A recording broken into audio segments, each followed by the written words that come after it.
రేపు జిల్లాలో 8 మండలాల పరిధిలో రెండో విడత స్థానిక సంస్థల ఎన్నికలకు అధికారులు అన్ని ఏర్పాట్లు చేశారు.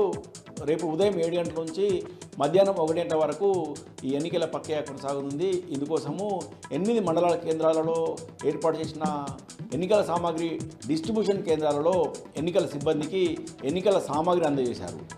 ఎన్నికల సామాగ్రిని తీసుకున్న సిబ్బంది తమ కేటాయించిన పోలింగ్ బూత్లకు ఆయా గ్రామాలకు తరలి వెళ్లారు.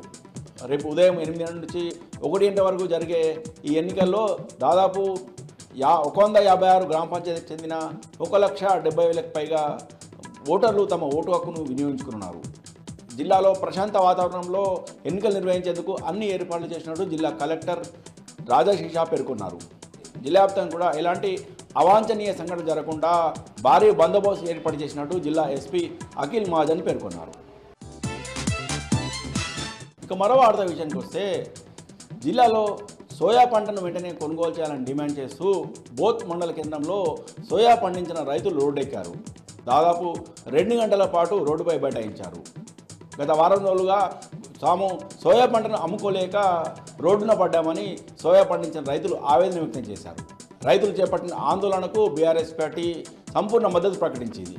బీఆర్ఎస్ పార్టీకి చెందిన బోత్ మాజీ ఎంపీపీ తుల శ్రీనివాస్ మాట్లాడుతూ సోయా పంటను వెంటనే కొనుగోలు చేయాలని, లేని పక్షంలో రైతులు చేపట్టిన ఆందోళనకు తమ సంపూర్ణ మద్దతు తెలుపుతామని సోమవారంలోగా సోయా పంటను వెంటనే కొనుగోలు చేయాలని డిమాండ్ చేశారు. జిల్లా కలెక్టర్ వచ్చే వరకు తాము ఆందోళన విరమించలేదని ఈ సందర్భంగా రైతులు రోడ్డుపై బైఠాయించడంతో స్థానిక పోలీసులు అలాగే మార్కెటింగ్ కమిటీ కార్యదర్శి రైతులకు నచ్చజెప్పారు.